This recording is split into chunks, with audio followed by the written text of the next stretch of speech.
Welcome back to the Team to Beat Miami Heat podcast, your one-stop shop for daily Miami Heat content. My name is Amir.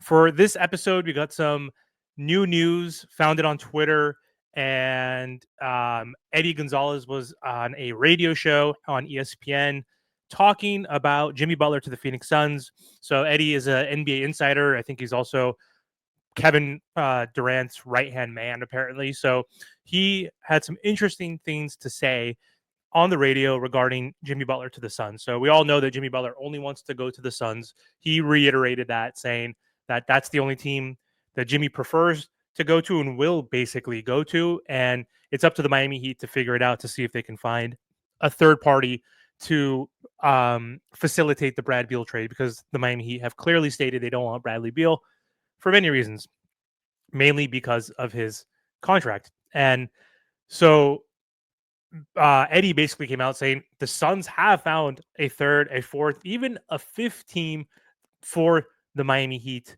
to acquire certain players, where Bradley Beal would go to one of those teams. Jimmy Butler obviously would go to the Suns. So he said there are multiple teams who are okay taking on Bradley Beal and his contract, which is interesting to me because it's such a bad contract.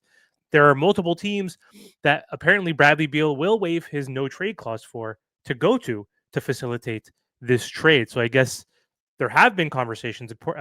I think it was Mark Barrelstein, his agent, said that there hasn't been any conversations with Bradley about a trade, about dropping your no trade clause. This was last week. I did a video on that, but apparently, according to Eddie Gonzalez, he said that Beal would waive his no trade clause for a few teams, which is interesting to see. So how true is that? How valid is that? I'm not entirely sure.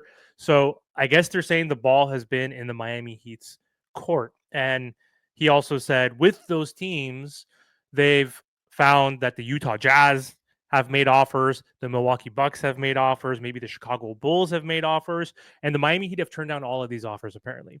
And I don't know why, but he said he speculated that the few players from these teams that probably were offered would include, like with Utah, John Collins, you got Sexton, and those are two players the Miami Heat have been linked to in the past. And apparently they said no. And that's kind of interesting to me because, at this point, I don't know if we could redeem the Jimmy Butler relationship, but we'll see. But those are two solid players.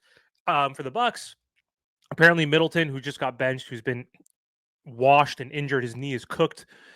He is coming back, I think, or he already is back. I don't know. But the offer would be Middleton and Bobby Portis for Jimmy. We've been linked to Bobby Portis, and he would be interesting next to Bam Adebayo. But Middleton is so cooked. He's so old.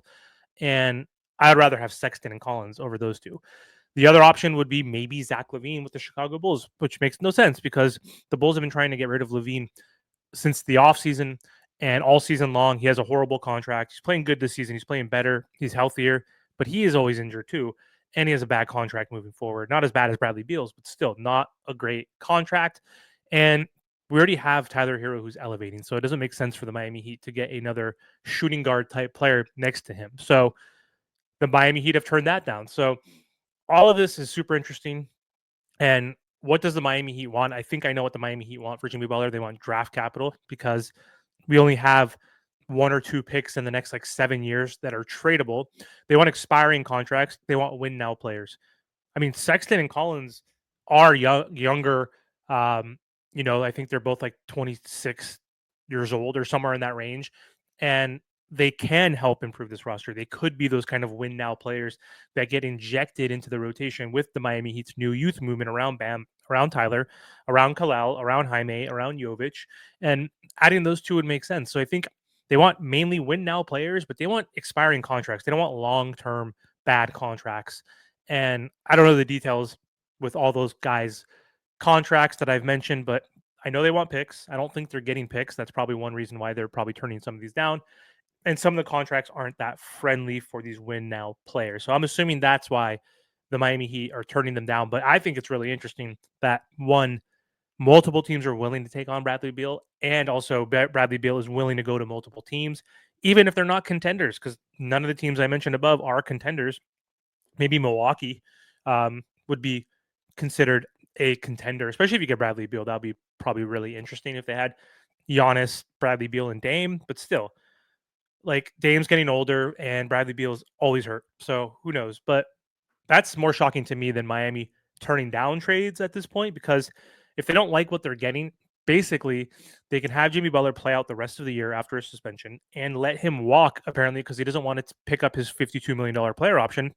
We get $52 million off the books. Then we can pick and choose the free agents that we want to sign onto this team with that cap space. So I think Miami is thinking that is the better path than what has been offered, which has been theoretically a John Collins and a Sexton and a Lavine or whoever else, Bobby Portis and a Middleton. So anyway, interesting news. I'll keep you guys posted if I hear anything else regarding the Jimmy Butler trade. Thank you so much for watching, and don't forget to subscribe to the channel.